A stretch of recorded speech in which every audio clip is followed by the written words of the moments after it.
Hey, Recovery Guy here. I'm going to do a video for you guys today about step one. And because step one doesn't fuck around, neither am I, so let's just jump right into it. Firstly, the thing that we need to know is this allergy. This allergy is a phenomenon, and it's the physical component of alcoholism and addiction when you get into 12-step philosophies.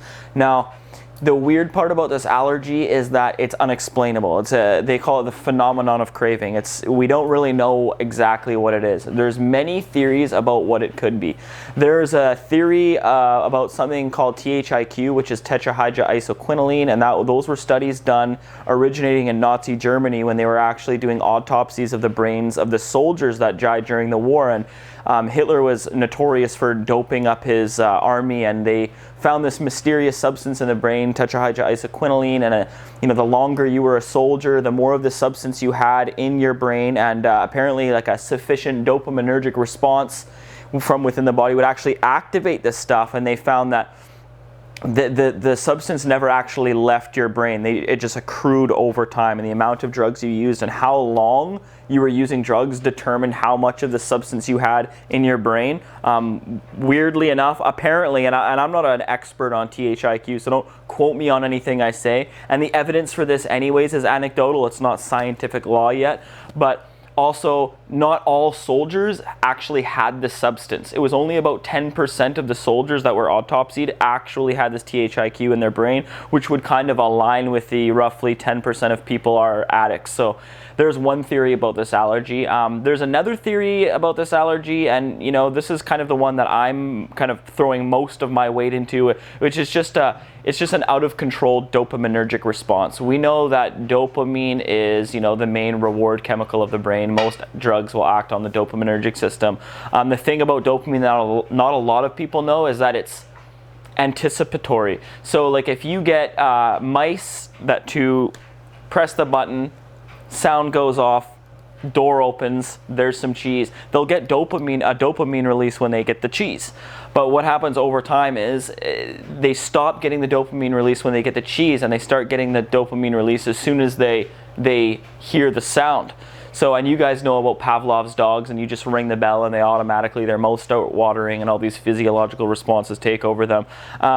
But then what happens is that if you make it so that the noise sounds, the door opens, but only 50% of the time there's even any cheese there, what will happen to the dopamine levels in these mice is it will skyrocket. So as soon as you introduce the word maybe, then all of a sudden dopamine levels shoot through the roof. So and the people who've created Las Vegas know all about this, and it's the primary mechanism behind gambling addiction.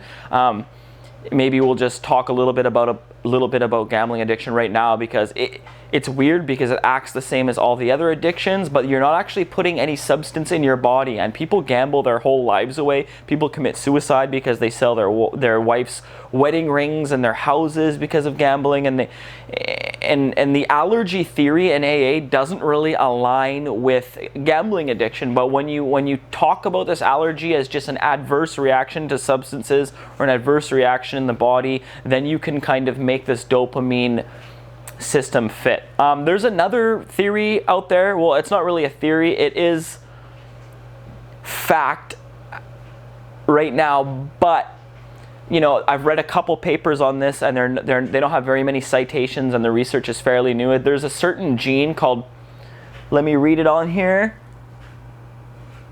Where did I write it down? PDRM2, and it's a enzyme that's in the cortex, and it modulates basically the communication between nerve cells, i.e. neurons, and it will mediate how quickly messages can travel to other areas of the brain, and it's associated with impulse control. And they did studies with mice where they exposed mice to alcohol vapor for 14 hours a day for 7 weeks, and they found that the longer these mice were exposed to the alcohol vapor, the less of this enzyme was produced. So they weren't necessarily, their impulse control really started to suffer, and it actually took quite a long time for them to, after the study was done, to get levels of PRDM2 back in the brain in sufficient levels so they had decent or normal impulse control. They also had another sample where they actually inhibited the release of that enzyme, and they didn't expose them to alcohol at all. And they found that even in those rats, they didn't necessarily they didn't show symptoms of alcohol dependency, but they showed a severe lack of impulse control. So there's new research going on that. You know, and we can talk about all these different theories until we're blue in the face. This is the allergy. Once I start, I have very little control over the amount I take. As soon as I put drugs into my body, as soon as I put alcohol into my body, I want to keep going. Now, that might sound a little bit weird to you guys, because as addicts and alcoholics, we kind of always want to keep going. And even when we're sober, we want to get higher, we want to get drunk. But the allergy is specific to when you put the substances in your body, you get an overwhelming desire to keep going. And this is essentially where our binges come from. Most of the damage in the lives of the addict and the alcoholic will be done at the hands of what we do when we're in the throes of this allergy, because I will gradually over time degrade my moral standards. Let's say I will do crazier and crazier things to get more. Now, when I was sober and I was, you know, just working and going home and like going to the gym, I had brief periods where I was doing fairly good. I never stole. I was never borrowing money. Like, I was never acting crazy. I was never, you know, asking people for sips of their, like, nothing like that ever happened. But as soon as I put substances in my body and I didn't have any left and I had no more resources, I would go to some pretty extreme lengths to get more.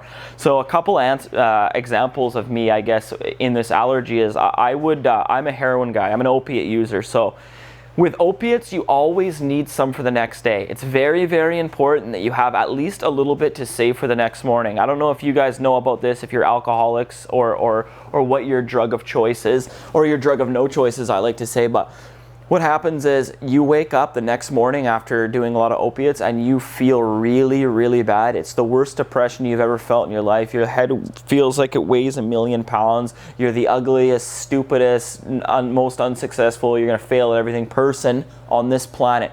It's a special kind of hell reserved for an opiate addict. So a little tiny bit of opiates in the morning would completely absolve you of this whole experience, and it would put you into a state where you're decently euphoric and you would gradually come down throughout the course of the day. And I always knew that if I didn't save any for the morning, I was in for just a day of absolute hell, maybe 2 days.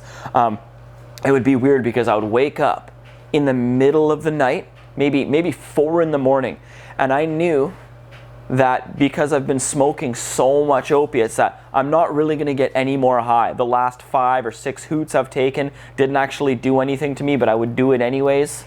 And I knew I would go back to sleep if I didn't move for 30 seconds. All I would have to do is not move for 30 seconds. I knew I wasn't getting any more high. I knew how badly I needed some for the morning. And I would just sit there and I would be like, do a hoot. And I would say, no, because of all the reasons I just laid out. And then it would be an uncontrollable, or I would always do, like 8 out of 10 times I would do it anyways. And as soon as I did it and nothing happened and I didn't feel this huge surge of euphoria, oh my God, life's beautiful, I would be so upset at myself for doing it, and I knew what was going to happen to me the next day. It's just absolutely horrible stuff. And this is a minor example. This is a very minor example of the things that drug addicts and alcoholics do when in the throes of this allergy. Another example would be I'd be at the bar and it would be like getting to be last call, and I would be so drunk that I was basically non-responsive. People would come up to me, hey Joey, how's it going? I wouldn't answer them. I just, yeah, hey, you guys know what I mean. And every sip of alcohol was making me feel a little bit more sick than the last. I wasn't getting drunk anymore. I was just getting more sick. I wasn't having fun anymore. I wasn't playing pool anymore. I wasn't flirting with girls anymore. I wasn't hanging with the boys. None of these things. I was sitting at a table by myself just drinking. Now I have $20 for a cab ride home. Last call happens. Oh, what do? Immediately I go to the bar. I order a pitcher to myself with my last $20. But bada bing, bada boom. Now I don't know how to get home and I don't even want to drink anymore. That's the worst part. It's not fun for me anymore. All reasons for drinking are gone and I'm still just going and going. And if you guys have this allergy too, like, you will constantly be going on binges. You probably will black out a lot if you're just a boozer. If you're an alcohol cocaine person or a booze meth person, which I guess some of those people exist, then you won't really black out as easily as just a classic boozer. But the point is, you will always be really, really drunk drunk, you'll have a very difficult time moderating. You'll say you're only going to have 4, but you have 8. You say you're only going to have 1, but you have 12. Then eventually you stop telling yourself how much you're going to drink, and you start telling yourself what time you're going to go home that night.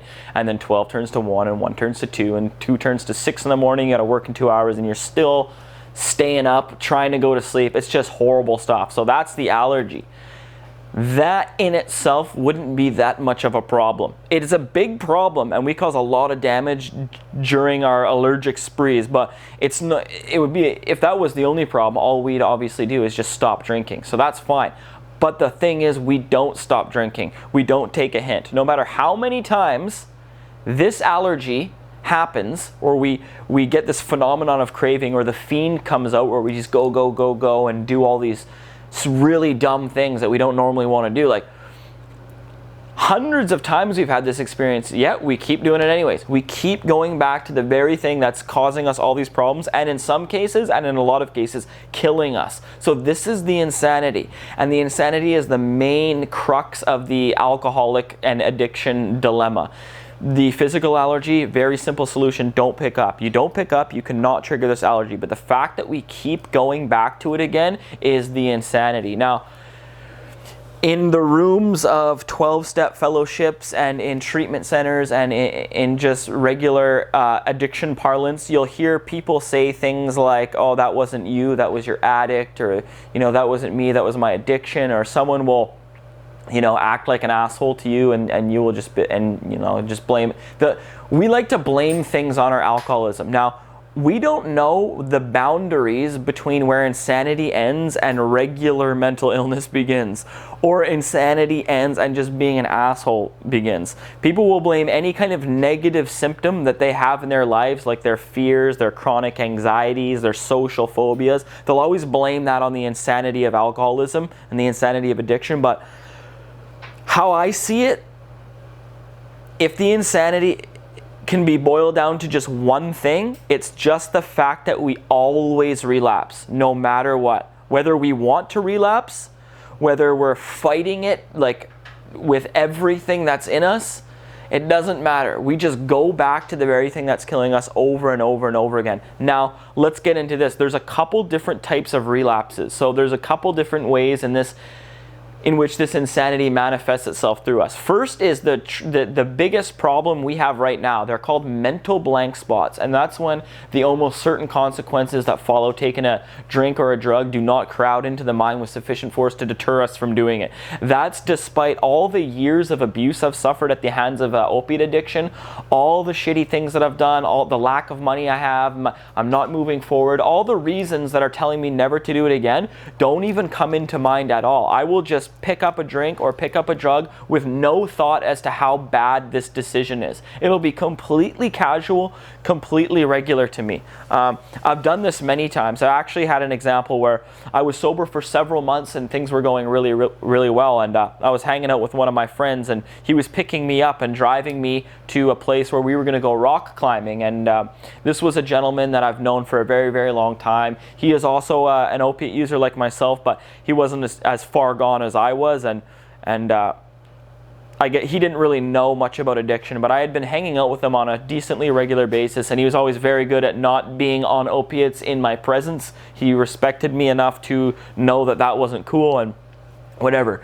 But this day he happened to be loaded, and we were having actually a really, really good day, and we were driving in his car, and it was a sunny day, and we were listening to Metallica, and we were going rock climbing, and I noticed that he was loaded, and I got mad at him because I was sober. I was like, hey man, are you loaded right now?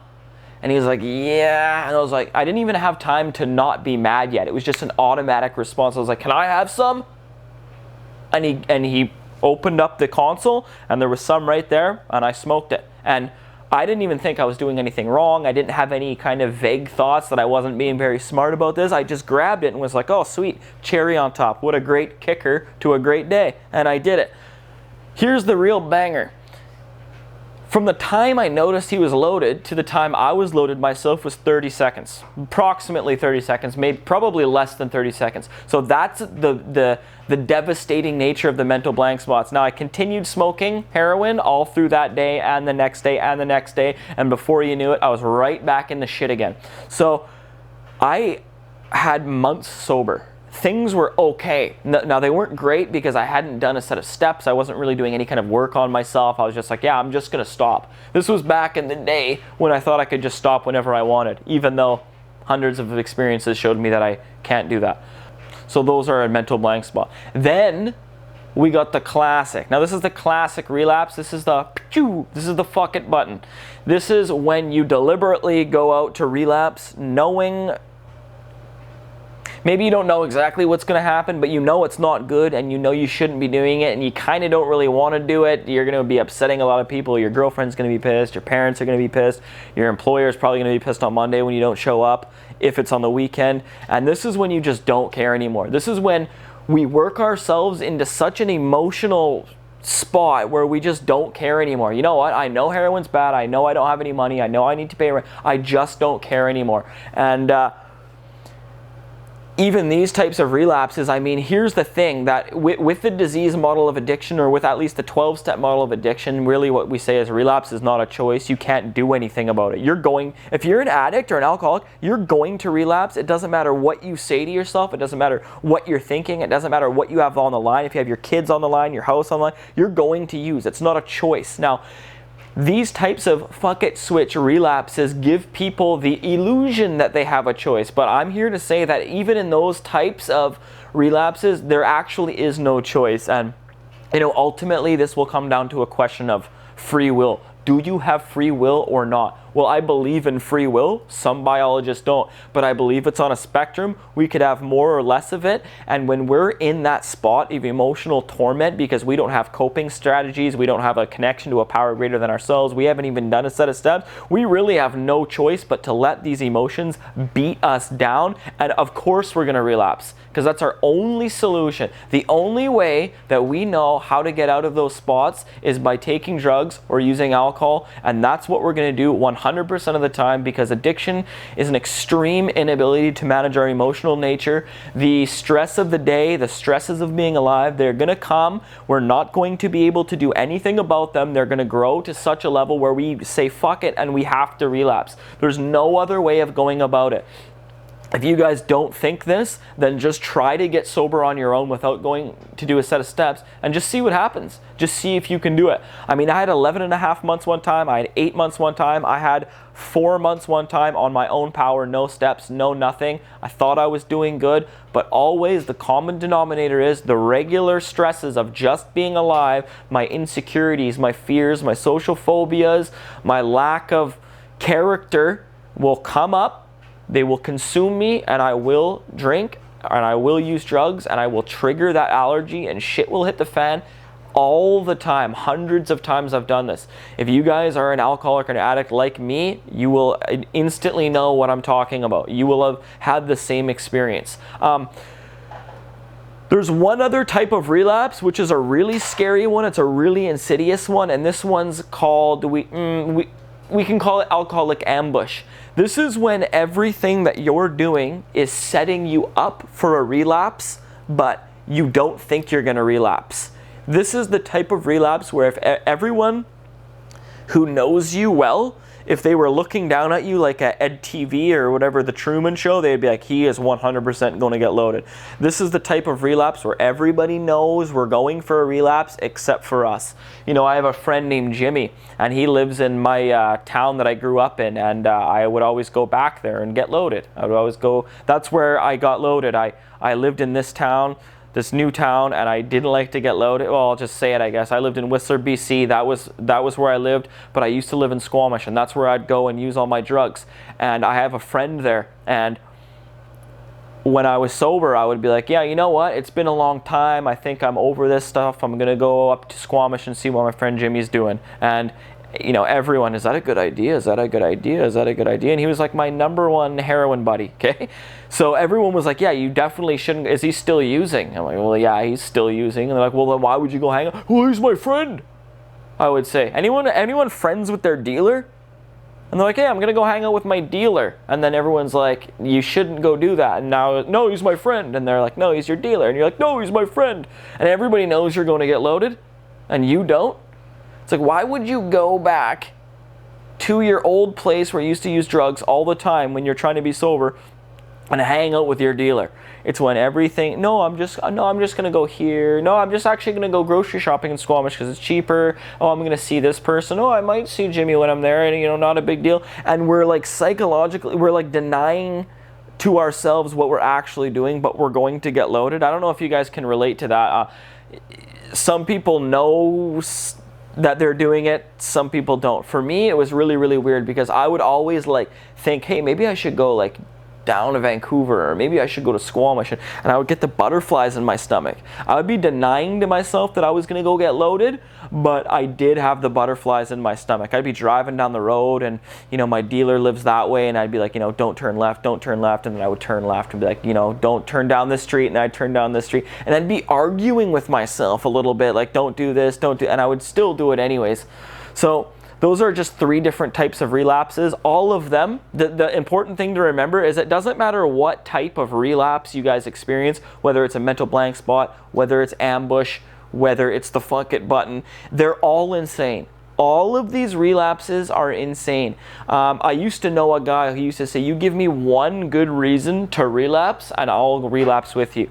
And you know, you get the jackasses that are like, well, what if, you know, I had a death in the family? It's like, well, you know, think of one, there's not very many situations where relapse would make anything better. The only instance in which I think a relapse would be good is if you were a surgeon and you had to perform open heart surgery on someone, and you were a vicious alcoholic and you were going through the DTs and you were the only one around that could perform the surgery, give you a few drinks. Maybe there's a situation where I'd have to use heroin to save somebody's life. I would probably do that. Other than that, every single time I relapse, it's guaranteed insane. Now, there's another point of contention that I hear a lot of people talking about in 12-step fellowship meetings and stuff like that, and it's people with one symptom. And the question specifically is, can you have this insanity without this allergy? Because lots of people say, like, you know, like my dad or my husband or my wife, you know, they're decently angry, they get really stressed out at work, they act like a baby sometimes, and they drink like 4 beer, or they have like you know, they smoke like 2 joints like every day when they get home from work, like clockwork, no matter what. Are those type of people alcoholics? I would say no. I would say they're just heavy drinkers. To be an alcoholic, you need both of these symptoms. You need the allergy and you need the insanity. So if a person came home and the stress of the day really was setting in on them so much that they felt they needed to drink, but they didn't trigger this allergy, they wouldn't be going on binges and spending all their money. Maybe they're maladapted to life, and maybe they probably need therapy or counseling or something like that. I wouldn't say they're an alcoholic. The insanity, most likely, and I mean, I don't know this, and these aren't hard facts that I'm spitting out for you guys right now, but I don't believe the insanity can exist without the allergy. Because if I didn't have the allergy, and I didn't spend all my money, and I didn't steal from people, and I didn't borrow, you know, against my home, or take out overdraft, do all these crazy things to get more when I was drinking, it wouldn't be insane for me to want to drink. If I'd never really had any kind of overt negative consequences from me drinking, the fact that I would convince myself to drink again, I wouldn't need to convince myself to drink again, because there wouldn't be really any problem with that. So this insanity only kind of pops up from the fact that I do crazy things when I'm drinking and when I'm smoking drugs. It's almost emerges from the allergy. Now, this last part of step 1, you guys have to diagnose yourself. I mean, if you came up to me and asked me whether I thought you were an alcoholic, I would definitely give you my opinions, and I would give you a lot of reasons why. I would ask you some questions and yada yada blah blah. But ultimately, like, you can have Gabor Mate come down and identify you as an alcoholic and diagnose you as an alcoholic. If you guys don't truly believe in your heart of hearts that you have these symptoms, you're probably not going to do the rest of the steps. They're a lot of hard work. They're a complete lifestyle change. They involve praying to a God that you guys might not even understand or even believe in, or might actively go against, like if you're more of an atheistic type person. I mean, this searching and fearless moral inventory is step 5, telling somebody all your dirt, amends, going to people that you have harmed, and even people that have harmed you in the past, and making amends to these people. Like, that stuff's not for the faint of heart, and no one's going to do that without sufficient motivation. And for guys like me, like, the sufficient motivation that I needed to go do that stuff was like essentially certain death. I'm an opiate guy.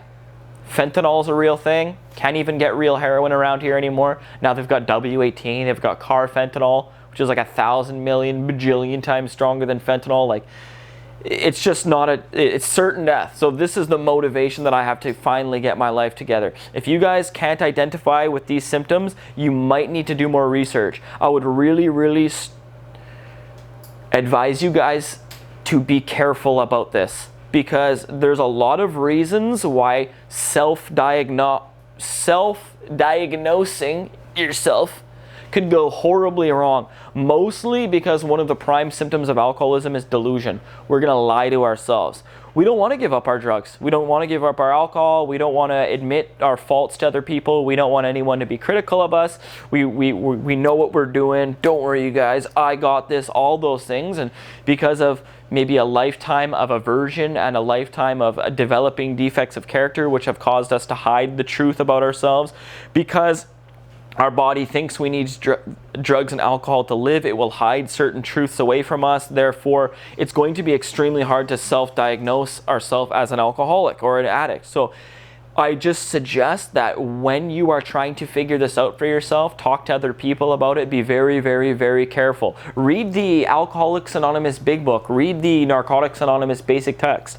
Read what read some literature on this, and really, it's your guys' response. If you guys want to get better, you have to diagnose yourself. So it's up, you guys have the responsibility of going out and figuring this thing out for yourself. It's not up to people like me to convince you. It's up to people like me to provide you with a solution once you're convinced in your own right that you're an addict or an alcoholic. And lastly, for this video, guys, is that step one ultimately is just an experience that you have. It's a light bulb knowing. It's a light bulb moment. It's an internal knowing. There's no action phase in step one. There's no writing anything down. There's no prayer. There's no meditation. There's no, going out and making amends. There's nothing you really have to do other than come to the realization, internalize the realization that you have a sickness of mind and of body, and you're going to need a lot of help if you're going to do anything about it yourselves. So thank you very much for coming, guys. I will see you next video.